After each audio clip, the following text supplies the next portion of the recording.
Tubayeho mu bihe bidasanzwe. Abantu benshi batangiye kubona ko hari icyenda kubaho nubwo batakizi. Bamwe baribaza bati, ese koko isi igiye kurangira? Ibyiringiro byacu muri iki gihe ni ibihe? Ese haba hari ubuzima nyuma y'ubu bwa hano ku isi? Abantu benshi babayeho nta byiringiro kubera ko bitegereza ibibera ku isi byisukiranye uko bukeye n'uko bwije bikabihebesha. Intambara, ibiza ku butaka no mu kirere, kwangirika kw'imico mbonera, gusenyuka k'umuryango mugari w'abantu, ibyorezo, ibi byose bituma iyi si ihinduka ahantu hatanejeje. Benshi mu banyamadini, abanyapolitiki, abahanga mu bya siyansi n'imibereho y'abantu nta gisubizo bafite ku bibera ku isi. Nubwo ubwenge bwiyongereye, ikoranabuhanga rikaba rikataje, ibyo ubwabyo nta humure bitanga. Birampamvu uko dutera intambwe mu cyitwa iterambere niko twikururira ibizadukoraho kandi ingaruka zabyo twatangiye kuzisogongeraho. Muri Bibiliya niho honyine dushobora kubonera igisubizo ku kibazo cy'aho isi iva n'aho yerekera. Intambara ikomeye iri hagati y'icyiza n'ikibi, hagati ya Kristo na Satani, hagati yo gukiranuka no gukiranirwa, irimo irasatira aho rukomeye nubwo benshi ibyo bihishwa amaso yabo.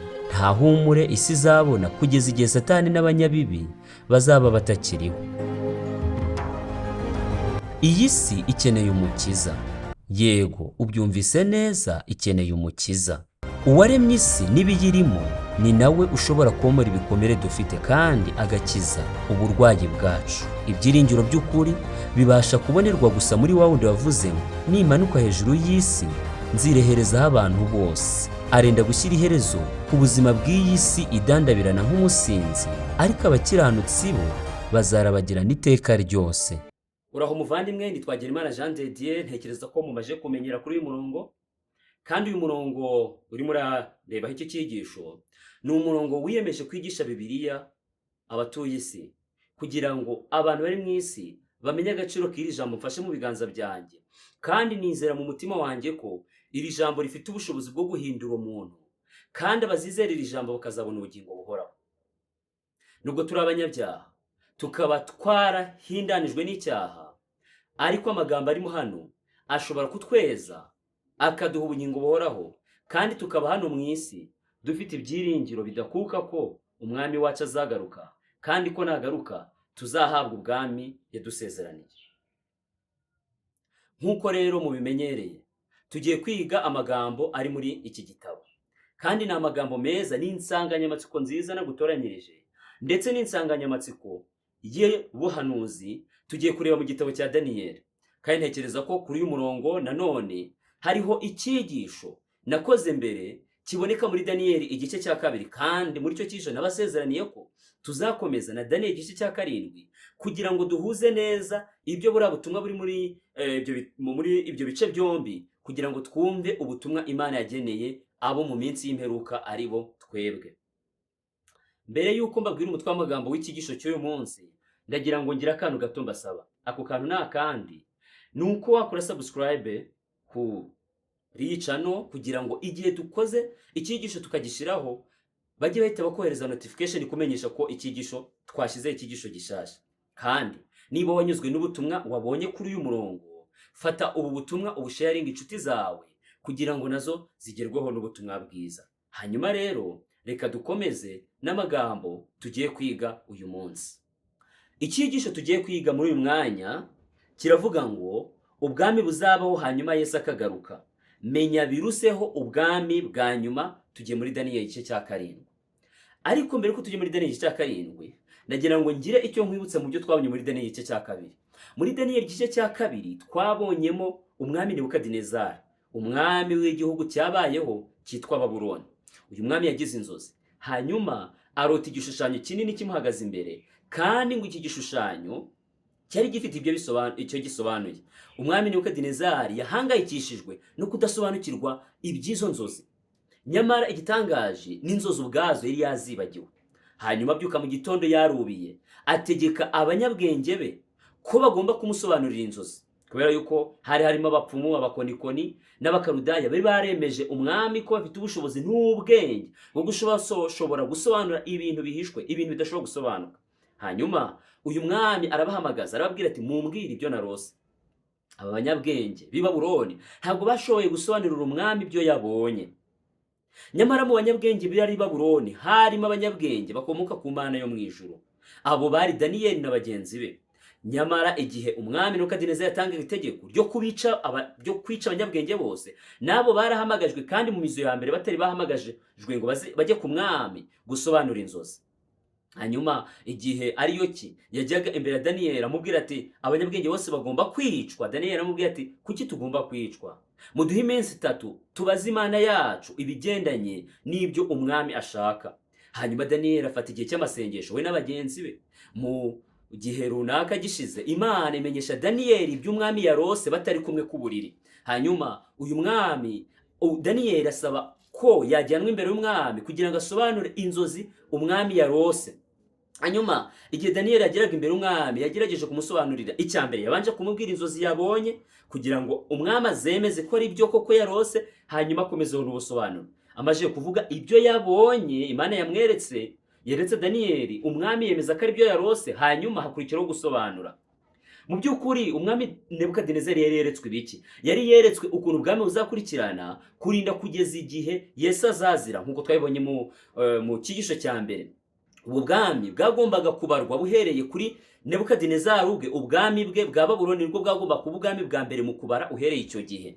Hanyuma ubwo ubwami bwa Nebukadinezari bwaba ubwami bwa mbere barabara ubwami bwa Babuloni. Kandi ubwami bwa Babuloni amateka atubwira ko bwakurikiwe n'ubwami bw'Abamedi n'Abaperesi. Ubwami bw'Abamedi n'Abaperesi bukurikirwa n'ubwami bw'Ubugiriki. Ubwami bw'Ubugiriki bukurikirwa n'ubwami bwa Roma, ariko Roma yaje kugira ibice bibiri. Habayeho Roma y'Abakayisari ndetse haza no kubaho Roma y'Abakristo. Ibyo ni ibintu biri mu mateka tudashobora guhakana. Hanyuma rero ibyo bigereranwa n'ibyo Daniyeli na Nebukadinezari babonye mu nzozi by'igishushanyo kinini cyari gihagaze imbere y'umwami mu nzozi. Icyo gishushanyo cyari kigizwe n'umutwe w'izahabu ari wo ubwami bwa Babuloni, hanyuma hakaza igituza n'amaboko byari ifeza, ibyo nabyo byari Abamedi n'Abaperesi. Hakaza inda n'ibibero byari bigizwe n'umuringa, ibyo byari Abagiriki. Hanyuma hakaza amaguru y'ibyuma, ibyo byari ubwami bwa Roma. Ariko haza ibirenge ndetse n'amano, nabyo bigizwe n'ibyuma bivanzemo n'ibumba. Ubwo ntabwo ari ubwami bwa gatanu buje, ahubwo ni bwa bwami bwa kane bukomeje, ahubwo hivanzemo ibindi bintu, kuko urumva ni ibyuma byakomeje ariko hivanzemo n'ibumba. Twaje kubona muri Daniyeli igice cya 2 ubwo twiga icyisho kibanza, bibaye ngombwa wagenda ukakireba. Twabonye yuko ririya bumba ryiyongereye mu byuma mu bwami bwa Roma ari ubukristo, ari ikintu cy'iyobokamana cyinjiye mu bwami bwa Roma, ndetse biza kurangira ubwami bwa Roma bweguriwe ubukristo, ari nayo Roma dufite uyu munsi. Ibyo byose bikaba byarabaye mu mwaka wa 476 nyuma ya Kristo, ubwo umwami Romirisi Augustus yatsindwaga akemera gutanga ubwami bwa Roma. Abonye imbaraga ze zimaje kugabanuka, atagisho guhangana n'abamurwanyaga, ubwami bwe abwegurira mu biganza, asa nk'uburekuye ubwami bucikamo ibice bigera mu 10. Ndetse hanyuma yaho nicyo gihe Roma yigabanyije ihindukamo amami menshi yo mu Burayi tuzi, Abafaransa, Abongereza, Abadage n'Abataliyani. Hanyuma yaho hashize igihe runaka nibwo haje kwimikwa ubundi bwami mu Burayi buza kwigarurira Uburayi bwose, kandi ubwo bwami bwari ubwami bwa Gikristo, aribwo bwami tuzi nk'ubwami bw'ubutegetsi bw'idini Gatolika buyoborwa n'ubutware bw'abapapa. Ibyo rero nk'uko navuze muri Daniyeli igice cya 2, navuze yuko ibyo kugeza ubu ntabwo turabyimbikamo bihagije, kubera ko Daniyeli igice cya 2 ubwacyo kidahagije kugira ngo kidusobanurire iby'ayo mateka ateye gutyo. Niyo mpamvu muri Daniyeli igice cya 7 byabaye ngombwa ko Imana yongera gutanga irindi yerekwa, iryoherereza umuhanuzi Daniyeli imumenyesha ibintu bikomeye byiyongera ku byo yari yamweretse byo mu gihe cya Nebukadinezari. Ibyo rero nibyo tugiye kwiga muri uyu mugoroba, tugerageze guhuza, turebe ubutumwa buhishwe muri izo nyuguti, tumenye niki Imana yashakaga kudutumaho. Icyakoze ntabwo turi buze gusoza igice cya 7 cya Daniyeli cyose, kubera yuko harimo harimo izindi nyingo zikomeye cyane biri buze gutuma ko nzazikoraho icyigisho cya kabiri kindi kuri Daniyeli karindwi kugira ngo bizarushaho kumvikana. Reka rero dukomeze na Daniyeli karindwi turebe. Daniyeli yeretswe iki muri Daniyeli igice cya karindwi? Daniyeli yabonye ngo amazi menshi, nyanja, ngo ariko muri iyo nyanja hasohokamo inyamaswa enye zidahwanyije ubwoko. Izo nyamaswa turibuze kuzireba, hanyuma ngo izo nyamaswa zasobanuraga iki? Zasobanuraga ubwami bune buzaduka mu isi. Ibyo rero ndagira ngo ubyumve ko bihura n'ibiri muri Daniyeli igice cya kabiri, kandi nibyo tugiye kureba. Reka rero ntangire nsome, hanyuma ngende ntanga ubusobanuro kugira ngo wumve icyo ukuri kwa Bibiliya kwigisha ku bigendanye n'uko ubwami bugomba kuzakurikirana kurinda kugeza igihe Yesu azazira. Kuko twabonye muri Daniyeli kabiri, iby'ibuye ryamanutse ritarekuwe n'intoki z'umuntu rikikubita ku gishushanyo Nebukadinezari yabonaga, ngo icyo gishushanyo kiramenagurika, kirahinduka nk'umucanga, kiratumurwa n'umuyaga. Hanyuma ngo ryabuye ryakubise ku gishushanyo riragenda rirakura, rihinduka umusozi munini, rihinduka ubwami bukomeye. Ubwo ni ubwami butazavaho iteka ryose, buzasimbura amami yose yo mu isi, hanyuma bukwimikwa. Ubwo nta bundi bwami, ni ubwami bw'ibuye rikomeye, ari ryo buye twita Kristo, ubwami bwa Kristo bukomeye bw'iteka ryose. Muri Daniyeli karindwi rero tuhabona amagambo akurikira. Daniyeli karindwi kabiri. Nuko Daniyeli aravuga ati, mu byo neretswe nijoro nagiye kubona mbona imiyaga ine yo mu ijuru ihubukira mu nyanja nini. Ibyo nibyo navugaga. Tukiri aha ndagira ngo ntangire nsobanurire bimwe mu bimenyetso turimo turumva hano muri aya magambo. Icya mbere twumvishemo inyanja. Inyanja isobanuye iki mu buhanuzi? Inyanja isobanuye abantu benshi, amoko menshi n'indimi nyinshi. Tubibona mu Byahishuwe igice cya 17:5 handitswe ngo y'amazi wabonye niyo moko n'amateraniro y'abantu n'amahanga n'indimi.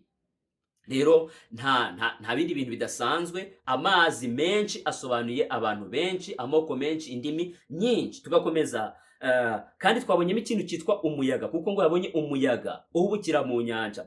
Ibyo bishatse kuvuga iki? Umuyaga mu Bibiliya mu byanditswe byera usobanuye intambara cyangwa se gusekirana kw'imbaraga. Tubibona muri Yeremiya igice cya 25:31 kugeza 33, ariko turibanda ku murongo wa 32 uvuga ngo dore ibyago bizava mu ishyanga rimwe bitera irindi, kandi inkubi ikomeye izaturuka ku mpera z'isi. Inkubi ikomeye, kandi hano havugwaga iby'ibyago n'intambara bizatera mu bihugu. Bisobanuye yuko iyi miyaga isobanura intambara muri Bibiliya. Hanyuma rero Daniyeli 7:3 aravuga ngo muri iyo nyanja havamo inyamaswa nini enye zidasangiye ubwoko. Hano ushobora guhita wibaza ngo noneho inyamaswa ni iki?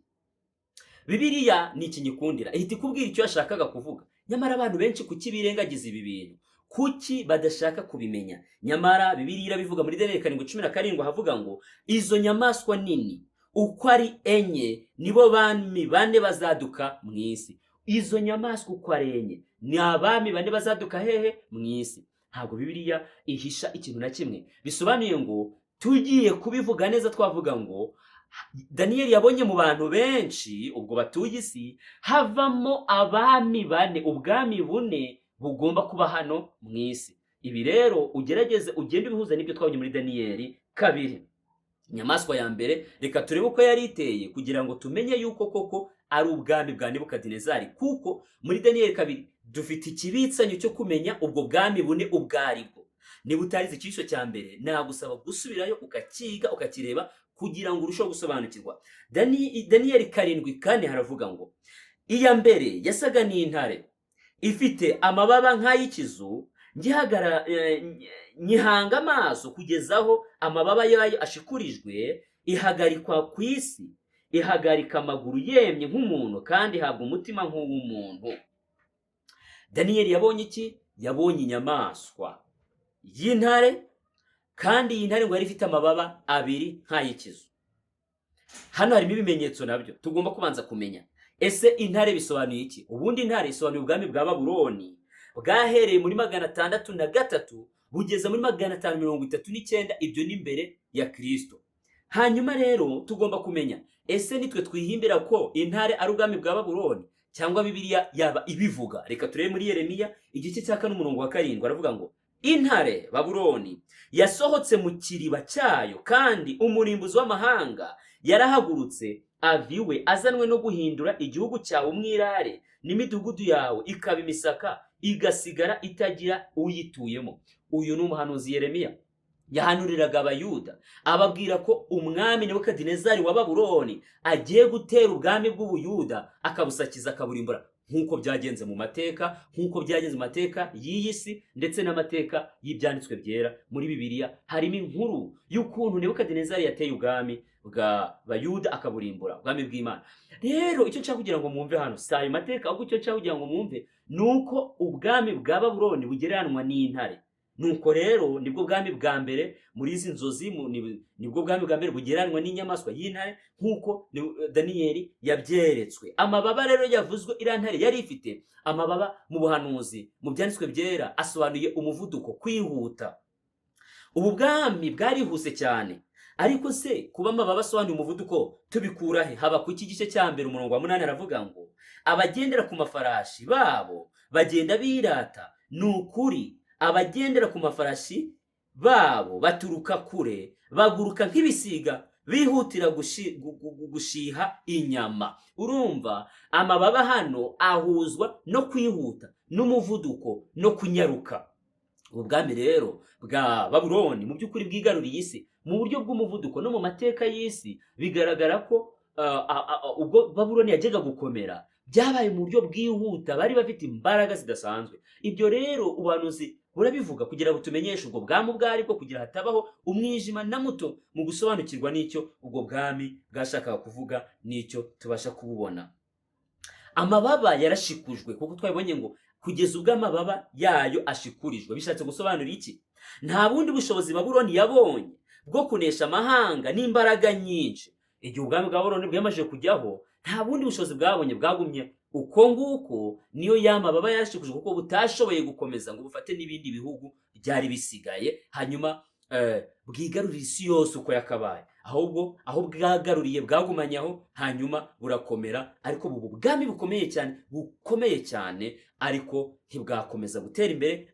Aricyo gisobanurwa n'amababa yashikujwe, ntibwaba bugikomeje gukomeza ngo butere intambwe bugere kure cyane. Daniyeli igice cya 7 umurongo wa 5, reka turebe ubwami bwa kabiri. Ubwami bwa kabiri Daniyeli yarabuvuze gutya: ndongera mbona indi nyamaswa ya kabiri isa n'idubu, yegutse uruhande rumwe, kandi yari itambitse imbavu 3 mu mikaka yayo. Ubu ni ubwami bwa kabiri. Ubwo dusubiye muri Daniyeli 2 tumaje kubona ubwami bwa mbere bwa Babuloni bwagereranwaga n'umutwe w'izahabu ku gishushanyo Nebukadinezari yabonye. Hano bwagereranwaga n'intare ifite amababa 2 nk'ay'ikizu. Ubwami bwa kabiri nk'uko twabonye muri Daniyeli 2 ni ubwami bw'Abamedi n'Abaperesi. Ubu bwami bwo buteye gute rero nk'uko ubuhanuzi bubidusobanurira? Ubu bwami bwabayeho muri 539 mbere ya Kristo, bugeza muri 331 mbere ya Kristo. Daniyeli 5 na Daniyeli 8:20 hose hagaragaza ko ubwami bwa Babuloni bwahanguwe n'Abamedi n'Abaperesi. Jya muri Daniyeli igice cya 5 urubuze kubona ukuntu ubwami bw'Abamedi ubwami bwa Babuloni bwakuweho.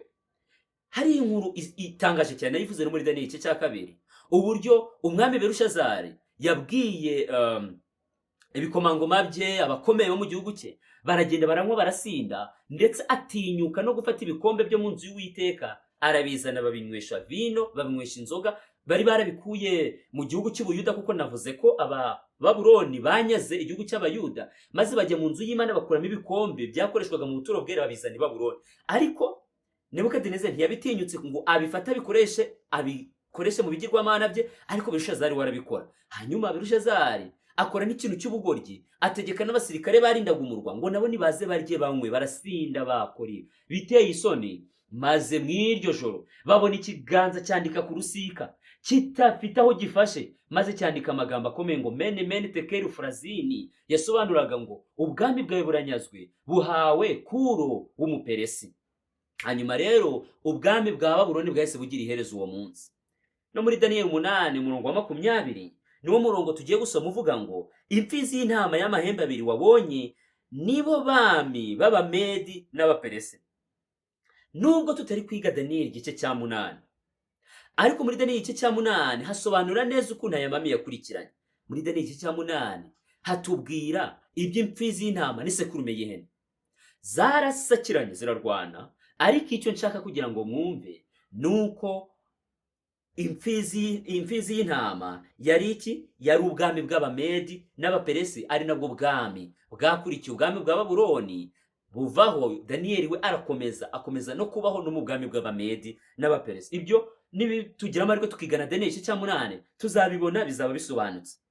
Hari ibintu byavuzwe rero kuri iyi nyamaswa y'idubu ngo yari yegutse uruhande rumwe. Bisobanuye iki? Wibuke ko ubu bwami bugizwe n'amama abiri, niko navuga. Cyangwa se sinzi niba navuga ngo abategetsi babiri, ariko ni abamedi n'abaperesi. Hanyuma rero icyo tubona mu mateka ni uko bivuga ngo ntabwo abamedi n'abaperesi banganyaga imbaraga. Abaperesi baje kurusha imbaraga abamedi, nubwo abamedi aribo batangiye bazifite. Ibi rero birumvikana, urumva ubuhanuzi buragerageza kudusobanura bugoragoza kugira ngo tutazagira urwijiji rwo kumenya ubu bwami ubwarimo. Yari yegutse uruhande rumwe, ubwo ruvuga ngo muri ubwo bwami uko ari bubiri bwari butegekeye igihe kimwe, bumwe bwari bukomeye ubundi bworoheje. Imbavu eshatu rero iyi nyamaswa yari ifite mu mikaka yayo nk'uko twazibonye.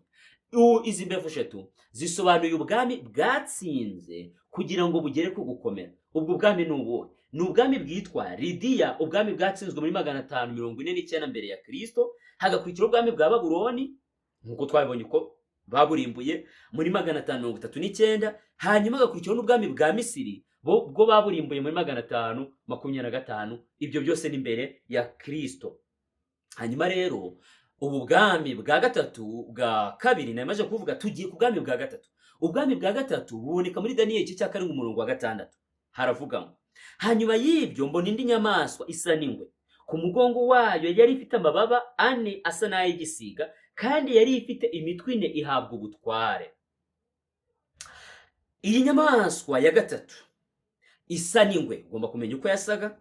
Yari ifite imitwe 4 kandi nayo yari ifite amababa nk'ay'igisiga. Ibi bintu bishatse kuvuga iki? Ubwami bwa gatatu ni ubwami bw'ubugiriki. Twarabibonye. Ubwami bw'ubugiriki bwatangiye gutegeka muri 531 mbere ya Kristo, 331 mbere ya Kristo, bugera mu 168. Ibyo byose ni mbere ya Kristo. Amababa rero twayabonye no kuri Nebukadinezari, asobanuye umuvuduko, asobanuye kwihuta. Ibi niko byagenze. Alexandre Mukuru, Alexandre Rugara, ajya gufata ubwami bw'isi kugira ngo ubwami bw'abagiriki bwamamare. Mu by'ukuri yabikoze mu buryo bwihuta, kuko yabikoze mu gihe kitarenze imyaka 8. Yatangiye kurwana afite imyaka 25. Ku myaka 32 yari amaze gufata isi yose. Yari afite umuvuduko mwinshi cyane, niko n'amateka bigaragaza. Hanyuma rero hano havuzwe ngo yari ifite imitwe 4. Iyi mitwe 4 mu by'ukuri ubwami bugitangira ntabwo bwari bufite imitwe 4, ahubwo ubu bwami bwagize imitwe 4 kubw'impamvu iyi nyamaswa y'ingwe yagaragaye ifite imitwe 4, ariko butangiye siko bwari bumeze. Turabibona neza kugira ngo bisobanuke muri Daniyeli 8:21 kugeza 22. Haranditse ngo, kandi ya sekurume y'ihene y'igikomo ni umwami w'ubugiriki, kandi ihembe rinini riri hagati y'amaso yayo niwe mwami wabo wa mbere. Kandi nk'uko ryavunitse mu cyimbo cyayo hakamera andi mahembe 4, uko niko hazabaho ubwami bune bukomoka muri ubwo bwoko, ariko buzaba budafite amaboko nk'ay'uwa mbere. Muri Daniyeli 8 no hagerageza kutubwira uko byagenze neza. Niyo mpamvu Bibiliya igenda yubakira kimwe cyubakira ku kindi kugeza ubwo kuri gusobanuka. Niyo mpamvu byitwa ngo kwiga Bibiliya. Ntabwo umurongo umwe uba uhagije, haba hakenewe n'indi mirongo iwungana kujya bisobanuka. Hano muri Daniyeli 8 ntekereza ko twe twahavuzeho no mu magambo yabanje tuvuga ku bwami bw'Umedi n'Uperesi. Muri Daniyeli 8 tubonyemo ko hari ihene, sekurume y'ihene yarwanye n'imfizi y'intama. Ubundi ni ku rugamba rwari rumeze, kandi imfizi y'intama turayizi. Imfizi y'intama ni ubwami bwa Medi n'Abaperesi. Sekurume y'ihene nayo hano bayivuze ko ari umwami w'ubugiriki. Uyu mwami w'ubugiriki yari afite ihembe ngo hagati y'amaso yayo, ihembe rimwe. Hanyuma birarwana birasakirana, kandi muri Daniyeli 8 havuga yuko isekurume y'ihene yatsinze imfizi y'intama, yakoresheje rya hembe isekura imfizi y'intama. Imfizi y'intama ntiyashobora kuyihagarara imbere. Ubwo bisobanuye ngo ubwami bw'abagira iki bwatsinze ubwami bwa Medi na Peresi. Ibyo n'umwana muto yabyumva yize Daniyeli 8, kuko Daniyeli 8 havuga ngo iki gisobanuye iki. Ariko ikintu cyabaye ni uko rya hembe rimaze gusekura ryavunitse. Rivunitse ngo mu cyimbo cy'iryo hembe hamera andi mahembe 4. Bisobanuye ngo ubu bwami bwigabanyijemo ubwami bune nyuma yuko Alexander mukuru yari amaze gupfa. Niko biri no mu mateka. Mu mateka bigaragara yuko nubwo Alexander mukuru ari we warwanye kugira ngo afate ubwami ba Medi na Peresi n'ubundi bwami bw'isi yose, ntabwo ari we wabutegetse, ahubwo ubwami bwe bwategetswe n'abagaba b'ingabo be 4 aribo bakurikira: Kasandere, Ptolémée, Lysimachus na Seleucus. Bahise bagabana ubwami wamaje gupfa. Byagenze gute? Yanyoye inzoga, yahize n'abasirikare be kugira ngo agaragaze ubushobozi afite, bari kwishimisha kuko batsinze ubwami bwose bwo mu isi. Just imagine, yatsinze isi yose, ariko inzoga yaramushoboye mukubita hasi. Iyo nzoga yamutitije mu minsi 3, aba arapfuye, apfa avuze n'amagambo akomeye cyane yo kwiheba no kugaragaza uburyo ki ibyo mu isi ntacyo bimaze. Ariko nyina arapfa, ubwami bwe bwigarurirwa n'abandi bami 3 4, hanyuma barabugabana. Niyo mitwe 4 twabonye kuri ya nyamaswa y'ingwe Daniyeli yabonye muri Daniyeli 7. Ntekereza ko bisobanutse, kandi bigasobanura amahembe 4 yabonetse muri Daniyeli 8 ku ihene. Izi nyamaswa uko ari ebyiri zatandukanye, ihene n'ingwe, urumva hamwe hakoreshwa ihene ahandi hagakoresha ingwe, ariko byose bivuze ikintu kimwe, bisobanuye ubwami bw'ubugiriki. Imana yashimye gukoresha ibi bintu by'ibimenyetso kugira ngo irusheho kutwigisha ibyigisho bikomeye by'ubuhanuzi. Hanyuma rero reka tujye muri Daniyeli 8, reka tujye muri Daniyeli 7:7. None turebe iby'inyamaswa yakurikiyeho. Hanyuma y'ibyo nitegereje mu byo neretswe nijoro, mbona inyamaswa ya 4 iteye ubwoba, y'inyamaboko n'imbaraga nyinshi cyane. Yari ifite imikaka minini y'ibyuma, iconshomera ibintu, irabimenagura, ibisigaye bisibangisha amajanja yayo. Ariko yari ifite itandukaniro n'izindi nyamaswa zose zayibanjirije, kandi yari ifite amahembe 10. Ubwami tuvuyeho ni ubwami bw'ubugiriki ku gishushanyo Nebukadinezari yarose. Ubwo nuba ngo ni ubwami bugeranwa n'inda n'ibibero, ubwami bw'imiringa. Tugiye rero ku bwami bw'ibyuma, aribwo bwami bwa Roma. Ku gishushanyo Nebukadinezari yabonye ni ubwami bw'ibyuma. Ku byo Daniyeli yeretswe muri Daniyeli 7, ni inyamaswa iteye ubwo bitagira ubwoko. Ntabwo yavuzwe ngo ni intare, ni ingwe, ni igisamagwe se, no. Ni inyamaswa iteye ubwoba, itagira uko isa, mbi cyane. Hanyuma rero inyamaswa iteye ubwoba nta yindi ni Roma. Roma yategetse ihereye muri 168 mbere ya Kristo, igeza muri 476 nyuma ya Kristo. Nubyumva neza uri buze kumva ko Roma ariyo yategetse no mu gihe Yesu yariho, igihe Yesu yazukiraga hano, kuko Yesu yavutse muri 4, arakomeza agera muri 0, arakomeza atangira 1, birakomeza bigera muri 31, aricwa arabambwa, birakomeza bigera muri 34, muri 34 ubwami bw'abayuda bushyirwaho iherezo, agakiza ntikaba kakiboneka mu Bisirayeli, ahubwo kagenerwa n'abanyamahanga. Ba Paulo n'intumwa batangira kubwiriza ubutumwa mu banyamahanga. Ubwo rero tugakomeza tukagera muri 476, ubwo uko nabibabwiye Romulus Augustus yananirwaga gukomeza ubwami bwa Roma, bukigabanyamo amami 10 mu Burayi: Abafaransa, Abataliyani, Abadage, Abasuwisi n'abandi bose. Hanyuma rero ubu bwami ni ubwami bw'Abakayisari. Ubu bwami bw'Abakayisari bwari ubwami bukomeye, dore uko umunyamateka witwa Edward Gibbon abivuga. Ubu bwami bwamamaye nk'ubwami bw'ibyuma bwa Roma. Aya ni amateka, nyamara Bibiliya ibugaragaza nk'ubwami bw'ibyuma koko. Mu gishushanyo Nebukadinezari yagize gute? Yarose. Nta kwibeshya na guto. Ibi byose biberewe kugira ngo twumve neza ko ibyanditswe nta kosa na rimwe bigize gute bifite. Abanyamateka babusobanura nk'uko bugomba gusobanurwa, nta kintu na kimwe cy'urwijiji kirimo. Hanyuma ngo yari ifite amahembe 10. Amahembe 10 yo ashatse kuvuga iki? kuko navuze ngo ubwami bwa Roma bugeze muri 476 bwigabanyijemo amami 10, agereranwa n'amano 10 ari ku kirenge, sibyo? Muri Daniyeli 2. Ariko se amami 10 ihembe ni gute risobanuye ubwami? Iki ni ikimenyetso nacyo cy'ubuhanuzi, kandi koko Bibiliya iratubwira ko ihembe risobanura ubwami. Soma muri Daniyeli 7:24 haravuga ngo, kandi ayo mahembe 10 muri bwa bwami hazakomokamo abami 10. Muri bwa bwami bwa Roma hazakomokamo amami angahe? 10. Ese niko byagenze cyangwa siko byagenze? Niko byagenze. Dore uko umunyamateka M.H. Brown abivuga mu gitabo cye cyitwa The Sure Word of Prophecy. Yaravuze ngo amahembe 10 ahagarariye ubwami bwavuye muri Roma ubwo yasenyukaga. Ubwo bwami rero nk'uko tububwirwa na Edward Gibbon n'abaromani, abafaransa, abarombardi, abaheruri, abavisigote, abasuevi, ababurgundiya, abangorosagiso, abavandari n'abastrogote. Muri ubu bwami harimo abafaransa. Nuko hano bagiye bakoresha imvugo zariho muri icyo gihe, ariko hariho nk'aho navuze ngo abangorosagisoni ni anglosagiso ni ubwongereza. Harimo abafrank ni abafaransa. Harimo abarombardi ni abataliyani. Harimo abasuevi ni ubusuwisi. Harimo abaremane ni Alemanye ni Ubudage. Rero ubu bwami n'abandi bose ni amami 10 yo mu Burayi. Hano banditse ngo umunyamateka Machiavelli utari ufite n'ikintu azi kuri ubu buhanuzi yagaragaje urutonde rw'ibihugu byari bigize Roma y'Uburengerazuba igihe Romulus Augustus muri 576 umwami wa nyuma wa Roma yatsindwaga, ari byo abaremani, nk'uko ari amami nari maje kuyavuga. Abaremani, abafaransa, abarombardi, abaheruri, abawisigote, abasuevi, ababurugundi, abangorosagiso, abavandari n'abastrogote.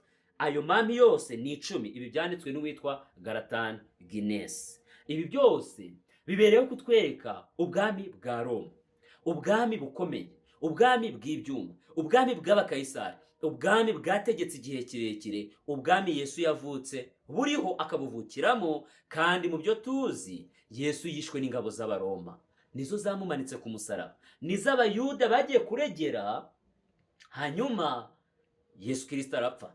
Rero ubuhanuzi buhura n'ibyanditswe, nta kosa na rimwe ririmo. Iyo Yesu aza mu bwami bw'ubugirike, aho haba harimo kubeshya. Ariko Yesu yaje ubwami bwa Roma buriho, kandi ubwami bwa Roma bwahereye mu 168 bugeze muri 476. Icyo kiba igice cyabwo cya mbere, kuko tugomba kureba n'igice cya kabiri. Kandi icyo gice cya kabiri nicyo tuzimbikaho mu cyigisho kizakurikira iki ngiki, kuko ngiye kubifatanya byaba icyigisho kinini cyane.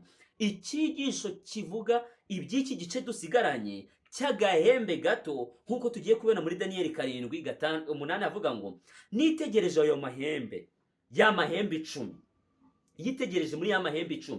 Kandi nk'uko twamaze kubibona, ihembe risobanuye umwami cyangwa se ubwami. Ubwo yitegereje muri bwa bwami 10 ngo yagiye kubona, reka mbisome, nitegereje ayo mahembe mbona muri yo hameze irindi hembe ritoya, imbere yaryo hakorwa amahembe 3 mu yari asanzwe, kandi kuri iryo hembe mbonaho amaso asa n'ay'umuntu n'akanwa kavuga ibikomeye. Reka dusome n'umurongo wa 24 haravuga ngo, hanyuma yaho hazaza undi mwami. Urumva ryaka gahembe, undi mwami. Hazaza undi mwami ariko we ntazabasa n'ababandi ba mbere, kandi azanesha abami 3.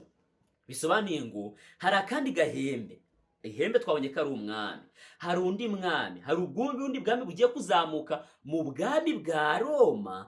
Kandi Roma imaze kwigabanya, iki kintu ucyumve neza, ni ubwami azaturuka mu bwami bwa Roma, kuko agomba guturuka ku nyamaswa ya 4 ariyo bwami bwa Roma. Kandi uyu agomba kuza nyuma y'uko ubwami bwa Roma bwigabanyijemo amami 10. Ni ukuvuga ngo uyu mwami wundi agomba kuboneka nyuma y'umwaka wa 476 nyuma ya Kristo.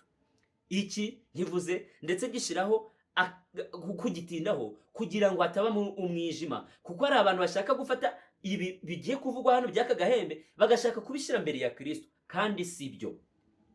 Bakabyitirira undi muntu, undi mwami utari we, kuko uyu mwami ugomba kuboneka agomba kuza mu bwami bwa Roma, nicyo cya mbere, kuko aboneka ku nyamaswa ya kane, kandi akaboneka mu mahembe 10, kuko amahembe 10 agomba kubanza kubaho, hanyuma we akazaza muri ya mahembe 10 akayazamukiramo, ndetse ngakarimbura amama 3 muri yo. Amama 3 agomba kumuhigamira, we akazamuka ari umwami wa gatatu. Tuzabona byinshi bimuranga. Niyo mpamvu iki nkizigamiye ikindi cyisho, kuko kizaba ari cyisho kirekire kinini, icyisho cyiza cyimbitse. Ni nacyo cyigisho kizakomereza kuri iki, kugira ngo kitubwire iby'iminsi y'imperuka, kuko urabona tugeze noneho mu minsi ijya kwigereza iminsi yacu, kuko tugeze muri 476 nyuma ya Kristo. Ubwo tuzareba rero amateka ya nyuma ya 476, turebe iby'ubwami bw'amano n'ikirenge by'ibumba n'ibyuma byivanze, ndetse ubwami bw'aka gahembe gato kaje ari umwami ugiye gutegeka mu buryo butangaje kandi atandukanye na ba bami 10 bandi yari asanze. Kandi noneho mbere y'uko ajyaho akabanza kurimbura amama 3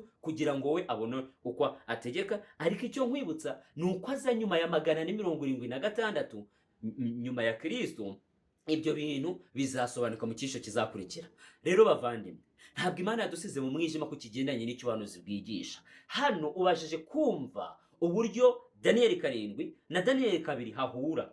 Ubasha nawe kongera ukicara iwawe ukabyiga neza witonze, ugahuza ibi bintu ukoresheje amateka n'ibyanditswe byera, ugafata amasomo Bibiliya nk'uko nagiye nyatanga, ndetse nushaka n'inyandiko ivuga aya masomo uzajye uyidownloadinge ku cyigisho aho ngaho muri description y'iki cyigisho. Uzabonaho inyandiko isobanura neza aya masomo, ivuga aya masomo, hanyuma nawe ugenda uyahuza unasenga kugira ngo umwuka w'Imana ashobore gusobanurira. Ariko ibyo nkubwira ni ukuri kandi birasobanutse. Ubutaha tuzareba iby'agahembe gato, nabizigamye, kuko byo bizaba ari birebire kandi bizaba biryoshye, bisobanura ubwami bwa nyuma buzabaho hano ku isi, ari nabwo ubwami burimo. Mbega uburyo nanjye nakwifuriza kuzumva, ese mbere y'uko Kristo azana ubuhe bwami buzaba buri ku isi, buzaba butegeka gute, bizaba bimeze gute? Mbega uburyo Imana ari nziza, yaduhishuriye amabanga akomeye y'ubwami bwayo.